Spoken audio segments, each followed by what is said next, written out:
Edição número 11. Boa tarde, pessoal. Estamos chegando para mais uma edição do nosso projeto Conversa de Domingo, né? Daqui a pouco esperar o pessoal chegar. Hoje vamos ter uma conversa muito legal sobre educação com uma muito amiga minha, uma pessoa muito querida.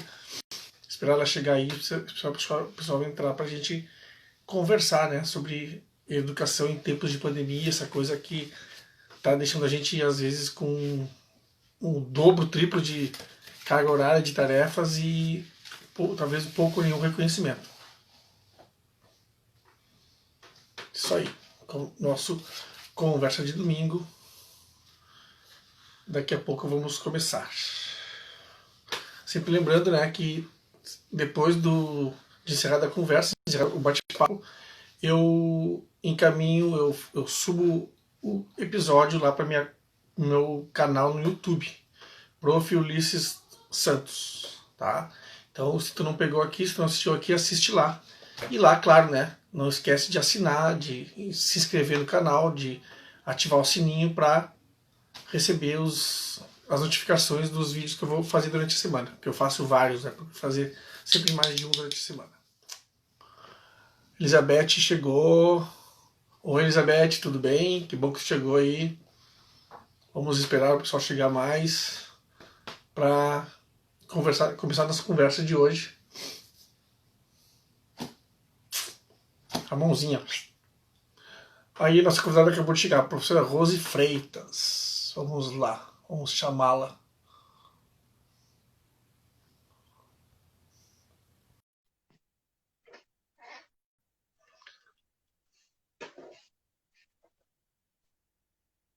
Para uma conversa sobre educação. Oi, Rose, tudo bem? Acho que eu tô congelada. Agora não tá mais. Tudo certo? Tá bom. Tudo bem? Tudo, meu querido, tudo. É que eu aqui na minha tela eu me vejo durinha, congelada. Ah, é? Mas tá beleza. Pra mim tá tranquilo, pra mim tá que nem eu, assim, normal, É, funcionando normal. É. que ótimo. Como é que tá gravando Não, aí aí? a tua Oi? imagem tá ótima. Ah, Tua que bom, imagem tá obrigado. ótima. Tudo bem também, tudo bem também.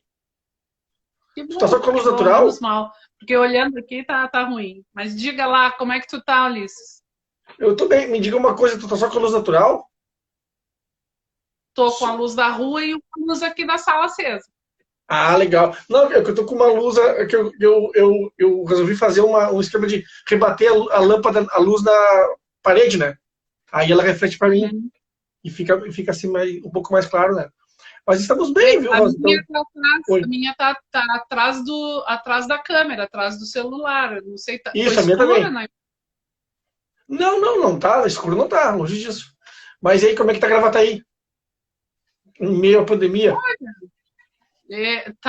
Aqui tá bem complicado também, como em todo lugar. E a gente sentiu muito assim na pele com o falecimento de uma professora conhecida, sabe? Ali Sim, da eu fiquei Escola Ponte sabendo, Leite. né? Foi Isso, muito. Bateu na nossa porta, porque a gente fica é. sempre sabendo os números, né? Agora bateu na nossa porta, pessoa que a gente já abraçou, já tocou, já conversou. Muito sério, muito sério. As É como, direções das escolas estão com uma bomba nas mãos, né? exatamente. É como a gente diz, né? Quando o número é alguém da tua proximidade, meio que humaniza, né? A Covid, né? Tipo assim, ó, Uhum. isso não é brincadeira, isso não é um negócio, não é uma gripezinha, como disseram por aí, né? Quer dizer, é um negócio que é sério e que demanda atenção total dos governantes, né? Total, total. E, bom, a gente está fechando agora o quinto mês, né? 5 meses de isolamento para quem está podendo fazer o isolamento. Sim. Mas desde o começo era alguma coisa para ter tido uma outra tratativa, e aí o pessoal fica dizendo que ficam politizando, mas não é, é uma questão política a forma como os governos vão tratar uma pandemia. É uma questão política, sobretudo. Quando o governo, Eduardo Leite, anuncia que a partir do dia 31 as escolas de educação infantil vão poder abrir, essa é uma decisão política. E isso é Com muito certeza. grave, né? né? Nossa, eu estou indignadíssima com esse anúncio do governador. Não, e o que eu acho mais assim, chocante, tá? É que, assim, lá no começo ele criou aquela história das bandeiras e tal, não sei que, micro-regiões e tal, coloração devido à intensidade da crise pandêmica na região. E aí, lá pelas tantas, aquilo era definitivo. Ó, segunda-feira as cores são essas. Pá. Aí, depois da pressão, da forte pressão que ele sofreu dos prefeitos, ele começou a relativizar. Não, esse aqui é uma coisa provisória, né? Por exemplo, saiu agora, sexta-feira, os números, o mapa, né, do estado, né? Na sexta-feira passada. E então, assim, né, 90% vermelho. E um miolo só assim, que é laranja e tal. Eu aposto, Rose, que quando vier os recursos dos prefeitos, que agora ele permitiu essa possibilidade, aquilo vai mudar completamente. E aí quer dizer, muda sem menor justificativa, na realidade, né? Uhum. É que, sobretudo, ali tem uma pressão econômica, né? É uma pressão econômica muito grande de diferentes setores. Inclusive, essa da educação infantil, de começar pela educação infantil, é uma pressão econômica por parte dos proprietários, né? De quem é dono das escolas, porque estão perdendo as crianças, perdendo as matrículas, estão tendo. Eu reconheço que as instituições estão com problema. A gente reconhece, obviamente, mas bom, não é possível que vá abrir assim a qualquer custo. E também, por outro lado, a pressão porque as mães, principalmente as mães, os pais, mas principalmente as mulheres, que deixam seus filhos nas creches da educação infantil, nas escolinhas, muitas vezes não estão podendo trabalhar de casa, precisam, então tem uma demanda patronal para que elas voltem ao trabalho e elas não conseguem voltar ao trabalho por conta das crianças. Então, mas isso não justifica, né? Absolutamente. Não. E aí tu tens, por exemplo, esse cenário, né? Que eu vou te ser sincero, Rosi, eu acho que não vai, que isso vai voltar atrás. Ele não vai se retornar no final do mês. Eu acho que isso vai ficar, porque na realidade é assim que acontece, né? Tava tudo bem, me parecia, não sei o que tu acha, me parecia que a coisa estava até certo ponto, claro, a despeito da pressão econômica, como tu comentou, né? Estava até que certo ponto até controlada, porque tu dava voz ao reitor da UFPEL, que era o cara que coordenava, que dava o amparo científico, vamos dizer assim, para isso tudo. Lá pelas tantas, para mim teve um ponto decisivo que tornou isso, que fez com que isso, tipo assim, fosse relativizado, tá? Que para mim qual foi a permissão, o retorno, né, do Campeonato Estadual de Futebol. Quando tu permite que o futebol retorne depois de uma forte pressão econômica do meio de comunicação vigente, né, que determina a sua realização, quando a RBS vence essa etapa, vamos dizer assim, de retornar ao futebol, na sequência tinha uma etapa a seguir muito importante nessa questão de pressionar. Qual é que era? Haver um jogo em Porto Alegre.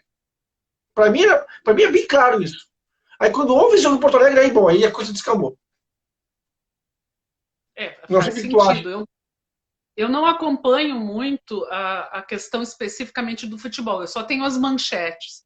E as manchetes dão conta de que. Eu me lembro do caso lá, acho que era do time de Goiás, né? Que em seguida deu a notícia que tinham 10, sei lá quantos contaminados, Sim. E houve assim, uma proliferação muito rápida. E isso que esses times de futebol, esses times grandes, eles têm toda uma estrutura, eles têm toda uma estrutura médica, eles têm uma estrutura de recursos humanos. Um jogador para um clube grande é uma preciosidade, é um investimento muito grande. Imagina, né? Então o que levou, o que forçou a barra com o futebol? O poder econômico, os patrocinadores, quem faz as transmissões dos jogos por conta dos patrocinadores, né? Agora, tu imagina nas redes, na escola pública, que tu conhece bem, né, Luiz? Como é que isso funciona? Por isso que eu falo, a minha grande preocupação é com a vida das pessoas, evidentemente, e que se acontecer uma coisa com uma criança, é provável que essa diretora ou a professora responsável por essa turma seja linchada. Com certeza. Quando, né, vão para frente da escola, vão apedrejar, porque a sociedade não vai, Alguns compreendem isso, felizmente, mas tem alguns que não compreendem. Não, Então, sim. a gente não tem estrutura para isso, para receber criança nenhuma, né, numa escola, nem jovem. E uma outra coisa importante também, né? Quando a gente quando se fala em retornar, por exemplo, uma hipótese de retorno, não sei o quê, se conversa com todo mundo. Se conversa com o político, se conversa com o governador, se conversa com todo mundo. Menos, e aí no diz respeito à escola pública, menos com alguém que represente professores e funcionários de escolas públicas. Porque, cara, eu fico só em casa assistindo as reportagens para dizer o que vão falar da gente, né? Porque eu não vejo nenhum representante, não vejo nesse núcleo de decisão, por exemplo, um representante, de repente, do CEPERS, ou de, sabe? Não vejo ninguém. Eu só vejo eles comentando a notícia. E isso é preocupante, né? Porque quando as reportagens que falam, por exemplo, sobre as escolas, falam dos alunos, muito bem que fala dos alunos, tem que falar, mas não fala de professores, não fala de funcionários, não fala. Uhum. E é parte fundamental nesse tabuleiro todo, né? Sem E, dúvida. e ainda a gente tem, eu sei que o CEPERS, o sindicato, ele está com uma ação bastante forte, né? Só que não ganha mídia, não ganha a mesma mídia que as entidades patronais e que o próprio governo do estado, por exemplo, não ganha essa mídia. E além disso, a gente tem alguns setores que ainda nos batem, como tem gente que acha que que os professores da rede pública, eles estão de férias, que eles não estão querendo voltar porque estão em casa. Sim. Os professores estão estressados, estão ficando doentes, porque eles estão tendo que dar aula. Ao invés de ir na escola para dar a sua aula, ele tem que dar aquela mesma aula de casa e atender as suas tarefas domésticas também. Eu sei de professoras que está ali, que está tendo que dar aula uma manhã inteira e está com um filho no colo. Aí cai o telefone. Também não tem estrutura material para isso. Não tem um computador decente, não tem uma internet decente, não tem essa estrutura. E não tem quem os ajude, quem as ajude, né? No caso majoritariamente a nossa categoria é feminina, né, Ulisses?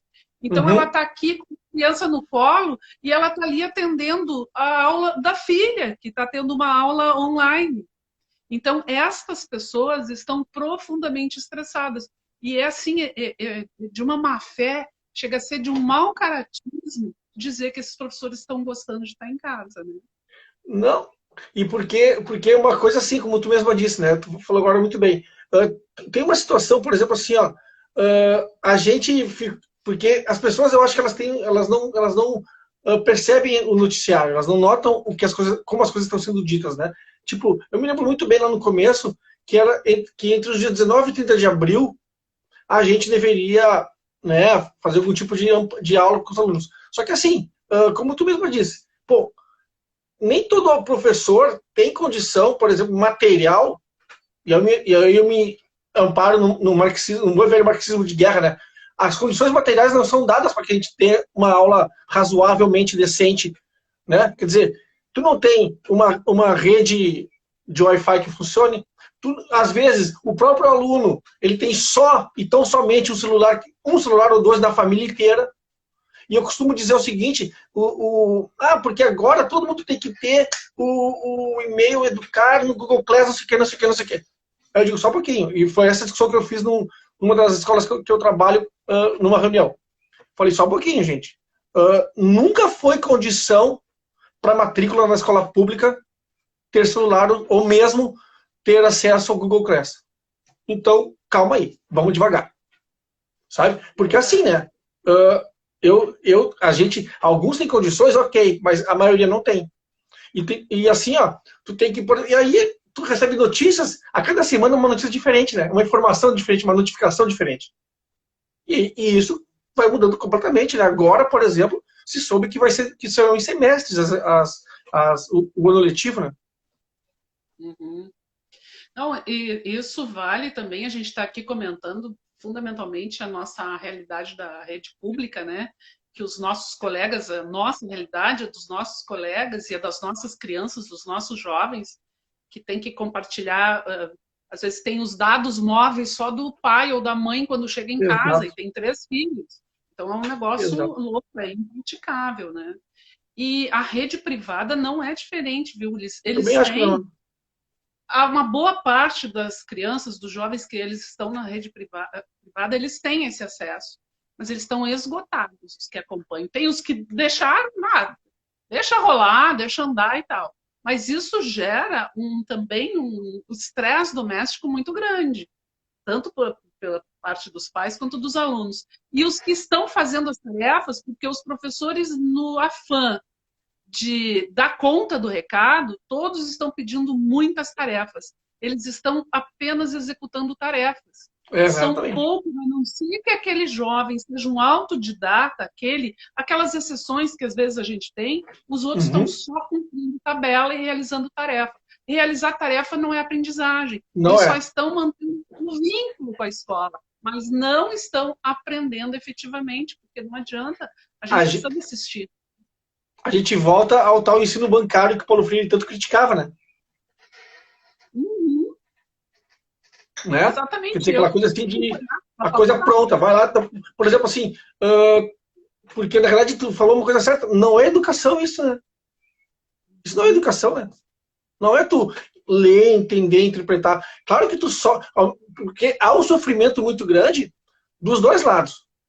Do meu, como professor, e eu acredito também do aluno que está lá, que ele não. Eu vou dizer assim, ó, eu acredito no aluno, que o aluno ele está afim, ele sempre esteve afim. Só que assim, de estar na escola. Só que assim, chegou um momento em que não tem como estar na escola. E isso faz todo mundo sofrer.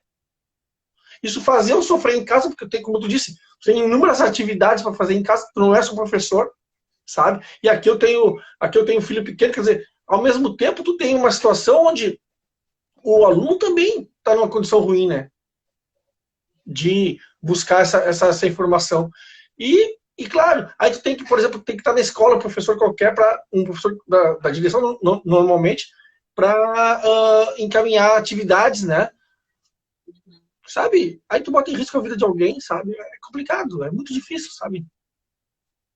Mesmo sem abrir a escola, ainda que parcialmente e tal, só esses eventos, esses pequenos eventos de ir até a escola para buscar uma atividade, encaminhar uma atividade, entregar a cesta básica, onde tenham algum ajuntamento de pessoas, já é complicado. Por mais que tenha aí embutido, assim, esteja embutido a boa ação, a necessidade de fazer. Eu acho que é importante.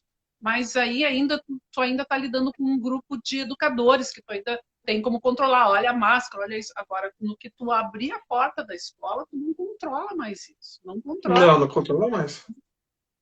Tá mais na estrutura. A gente sabe que tem muitas mães e muitos pais que estão ansiosos para a volta, mas eu digo para essas mães e esses pais que não são só eles que estão ansiosos. As crianças estão com saudade dos colegas, os jovens estão com saudade dos seus amigos. Na adolescência, na pré-adolescência, na adolescência, é onde a gente tem os melhores amigos e amigas, é na escola, Sem são os dúvida. colegas de... Então tá todo mundo com muita saudade. O pessoal, os professores estão 1000 vezes mais tá indo lá fazendo, dando a sua aula, do que fazendo o que estão tendo que fazer.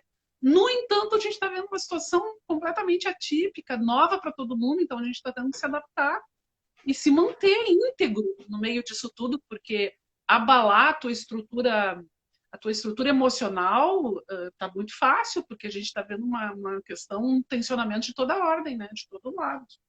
Sem dúvida.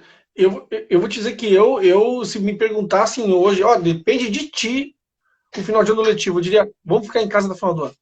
A gente volta em 2021. Porque eu não vejo, desculpa, Rose, eu não vejo, como tu disse, condições de orientar. Porque assim, ó, vamos imaginar que volte, aí tem que, por exemplo, mudar os alunos, não serão todos os alunos da mesma turma, entendeu? Aí imagina, Uhum, eu vou ter que repetir a aula 2 ou 3 vezes. Nós verdade. vamos com o semestre até 2025, né? É aqui, Ulisses, a gente aqui é uma família de educadores. Tu sabe que o Amon é Sim, professora, a Ingrid, a minha filha, é professora, e a gente, todos, cada um de um jeito, em lugares diferentes, todo mundo vivendo a mesma ansiedade, a mesma com ansiedade, certeza. a mesma angústia. E tu sabe que o Amon fez uma live com um amigo dele que mora hoje na Itália, no norte da Itália.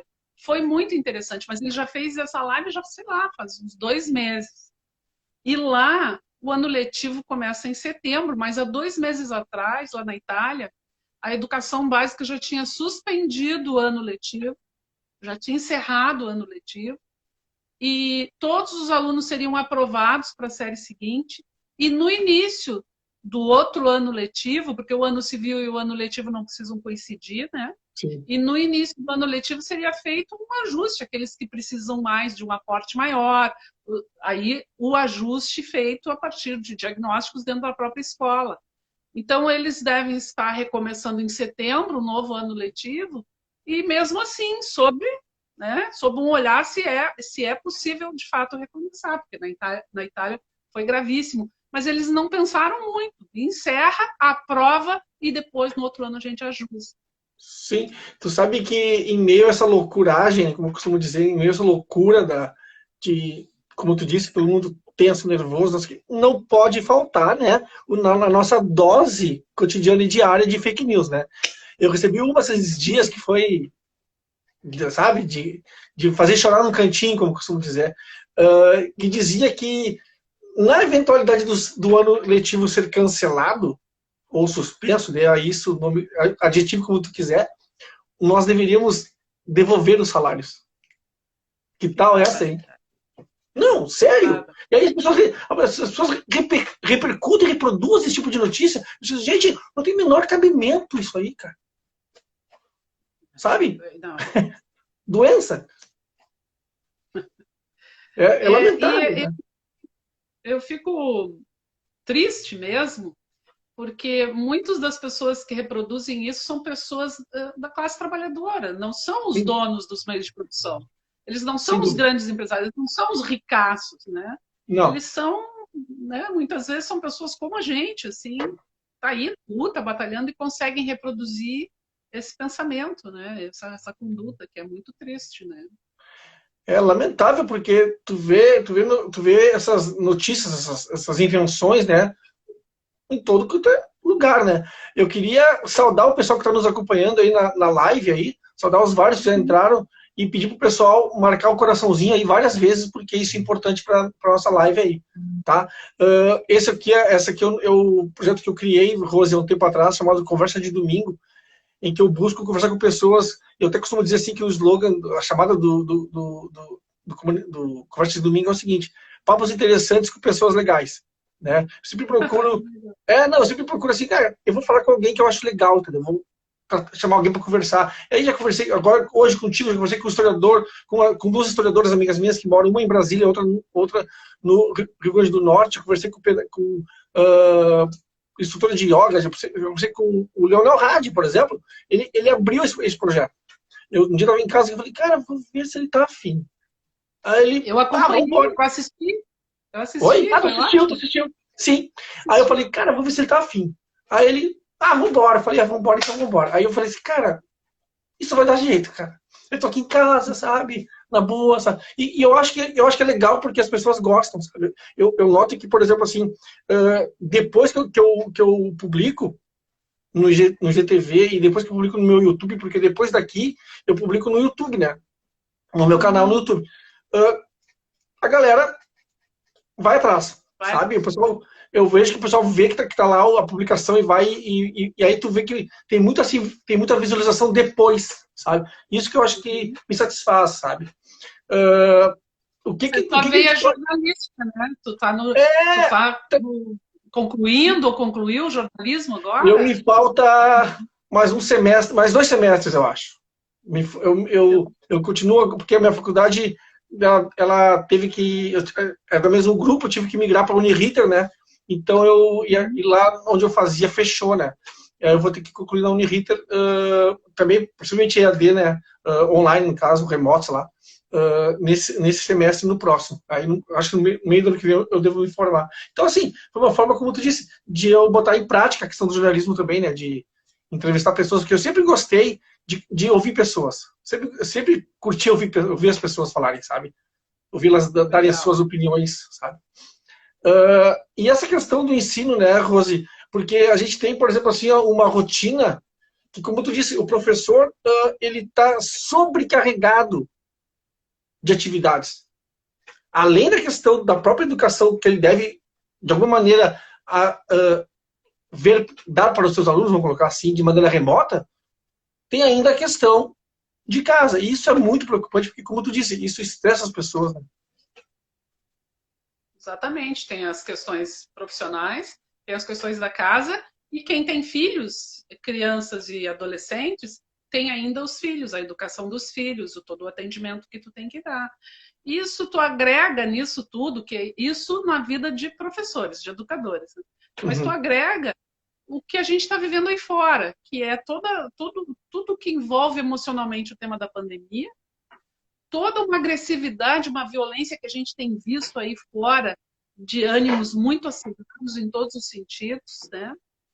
Toda uma perda de direitos que vem sendo acumulados, principalmente que demandam ou que vêm do governo central, né? Que são perdas e entregas, e para quem tem um mínimo de olhar para o todo, para o conjunto, né, do país, da nação, das relações internacionais, é uma sensação de tristeza absurda a cada gesto desse governo, a cada fala de alguns ministros, por exemplo. Eu vou só trazer só um, que é um que... Porque o Weintraub era né, do ministro de Educação. Né?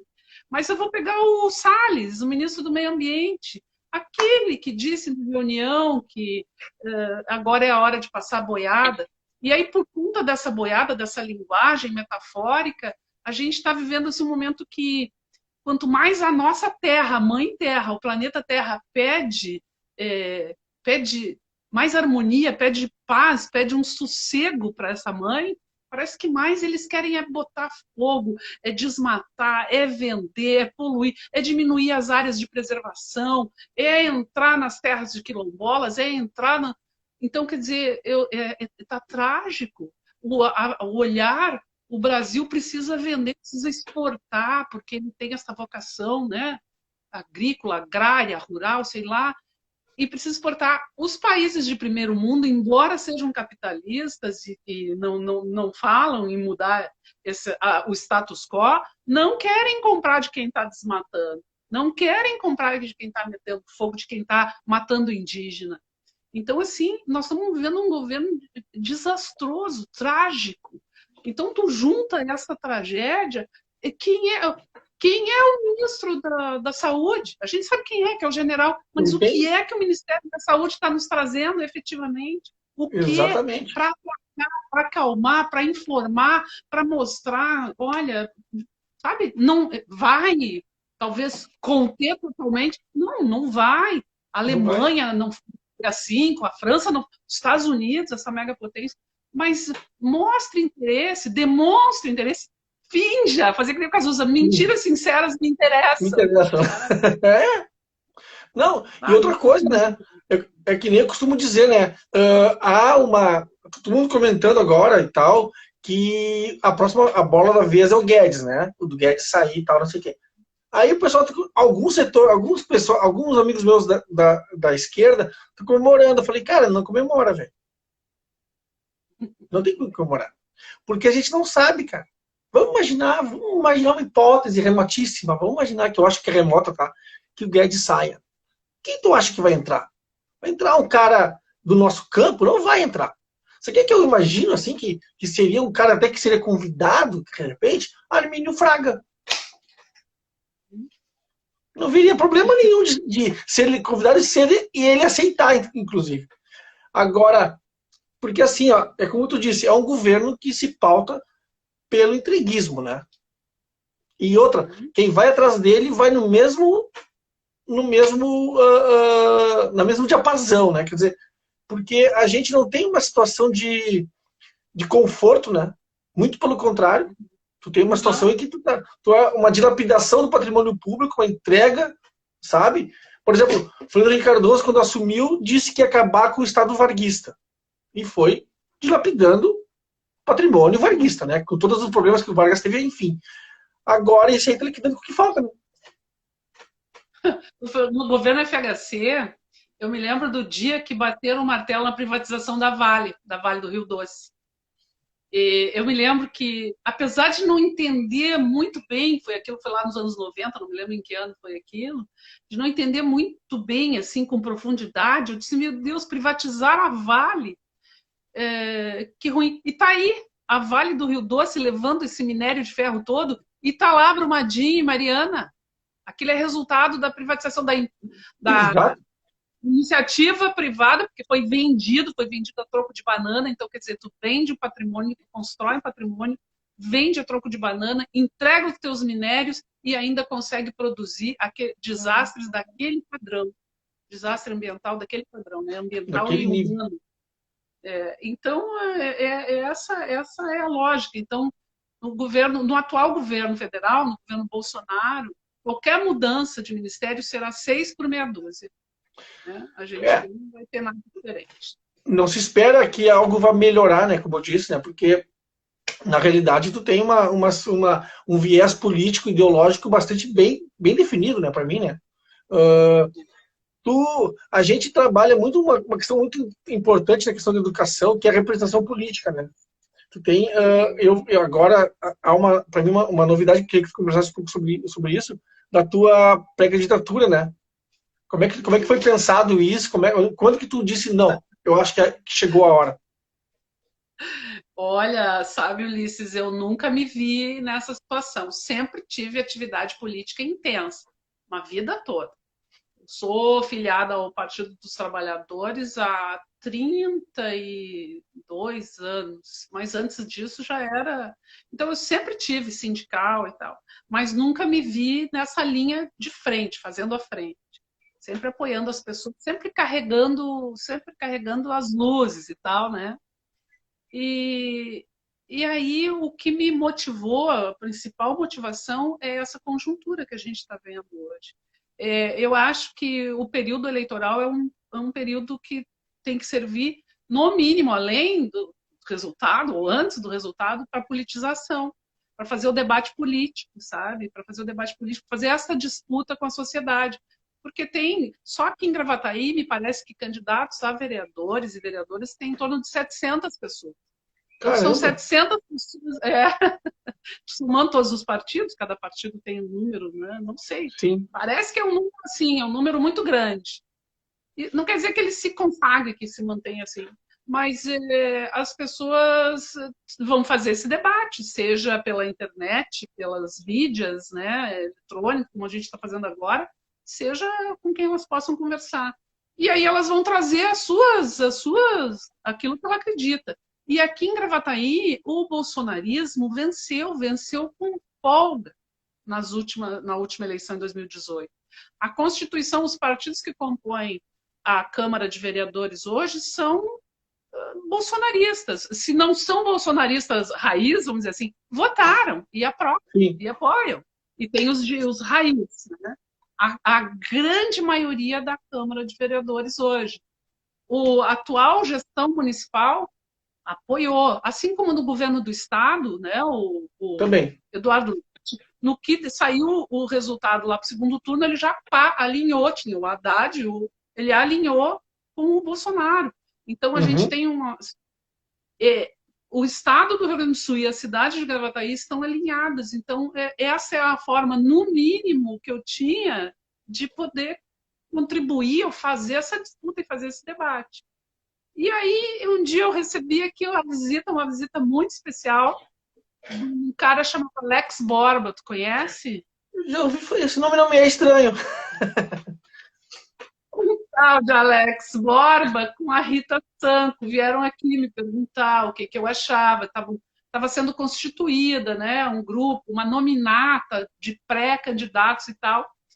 E qual não foi a surpresa deles quando eles marcaram a visita, eu já imaginei que fosse. Marcaram para vir aqui conversar. Sentiu maldade, como a gente diz. E aí eu já tinha meio que feito essa reflexão e assim, rapidamente disse, não, eu vou topar. Chegou aqui, eles sentaram, contaram, conversaram, eu deixei falar. Quando eles, pois é, Rose, assim, com toda a diplomacia, eu disse, não, mas eu vou topar. O Alex deu um pulo no sofá ali, tô aqui, bom. Ele achou que tu fosse ficar cheio de dedos. E, tipo, que surpresa é essa, né? Tu já. Não, eu disse que Pô, não, sabe? Que eu iria dizer que não, porque sim, nunca tive, nunca. No entanto, eu topei com muita seriedade e com muita convicção, assim, do que eu estou fazendo. E estou levando muito, assim, muito a sério esse momento. E daqui, da minha casa, né, porque eu estou, inclusive, estou no grupo de risco, eu tenho mais de 60 anos, eu estou hiperativa, assim, das 8h30 da manhã à meia-noite eu estou buscando conteúdo, postando, conversando com as pessoas. Eu tenho feito 2 lives por semana, 2. Sabe o trabalho que dá? Fazer o contato, bah, fechar, a gente tem que fazer. bah, Algumas lives é só com um convidado, mas tem live com 5 convidados. caramba. Então, estou bem ativa, estou muito É, convicta do que estou fazendo agora, nesse momento. pois eu vou te dizer, se eu votasse, eu votei, meu voto era teu, tá? Legal, obrigada, fico Deixando aqui aberto contente. aqui para o pessoal ouvir. Se meu voto fosse que eu votei, meu voto era teu. Como diz o Taíde naquele famoso vídeo pro Lula, né? Meu voto é teu, né? Mas assim, eu queria terminar essa nossa conversa com que tu deixasse uma última palavra, né, para o pessoal aí que está nos assistindo aí, porque a gente espera ter porque assim, é isso que eu ia comentar antes de encerrar. Quando começou a questão da pandemia, aqui em casa nós discutimos sobre que ser humano era esse que estava entrando na pandemia, e nós tínhamos a ilusão, vou colocar assim agora, né, de que nós seríamos melhores, que a humanidade seria melhor. Aí, com o transcorrer desses 5 meses, tu viu aumento do número de feminicídios, tu viu uma série de problemas sociais se agravando e aumentando em nível, sei lá, exponencial. Aí a gente conclui que, de repente, a humanidade vai sair, se não igual, pior do que quando entrou. Eu queria a tua opinião sobre isso. Tu sabe, Ulisses, eu também pensei nisso. Eu digo, não, as pessoas vão fazer outras reflexões, vão ver que a vida tem outros valores, né, que não são esses do ganhar, da economia, que a vida é o bem mais precioso. E também fiquei bastante desiludida. Algumas pessoas tiveram essa mudança, essa conduta, mas estou falando no campo da sensibilidade, de uma percepção, não tem nada científico nisso, né? Sim, eu também. Me parece que não. Também não tenho esse sentimento de que sairemos melhores. Acho que essa é uma fala, eu acho que essa é uma fala assim otimista, porque se a gente não tivesse esperança, se eu não tivesse esperança, eu nem me candidataria, né? Não seria pré-candidata a nada. Vou Sim, cuidar do meu jardim, vou cuidar do meu companheiro, dos meus filhos, dos meus netos e paciência ao mundo. Vou cuidar disso. Mas não, quando tu te coloca assim, tu tá te expondo, tu tá indo para o mundo, né? Então com eu tenho certeza. esperança. Eu tenho esperança na humanidade, porque tem um cara como tu, sabe? Tem um cara como tu, tem um cara como a Rita, como o Alex, como não sei quem, como não sei quem, como uma porção de gente. E então eu tenho que ter essa esperança, é fundamental que se tenha. Mas não acho que a gente vai sair disso assim melhor. Acho que a gente vai sair aos pedaços. A gente vai ter que juntar os pedaços. É. Eu acho que a expressão que tu coloca é bem essa, bem feliz, e eu acho que fecha bem, sair aos pedaços, nós vamos sair aos cacos, né? E aos cacos pega uma cola e vai emendando aqui ou ali até a coisa ficar inteira de novo, né? É, nossa vocação é para ser feliz. Tudo que a gente quer é ser feliz, né? Com certeza. Felicidade para uns é uma coisa, para outras é outra. Então, a gente vai precisar juntar esses pedaços para ser feliz, para buscar essa felicidade, né, Luiz? É isso aí. Rose, queria te agradecer muito por essa conversa, por Ah, esse bate-papo, que para mim foi show de bola, tá? querido. Dizer pro pessoal que está nos acompanhando, que vai assistir depois o vídeo, que eu vou deixar no meu canal no YouTube, né, que é Prof. Ulisses Santos, e te agradecer mais uma vez por ter se disposto a conversar comigo nessa final de tarde, em mais uma edição do Conversa de Domingo. Valeu, Rose, muito obrigado. Obrigada, querido. Até. Tchau, tchau. Tchau, tchau.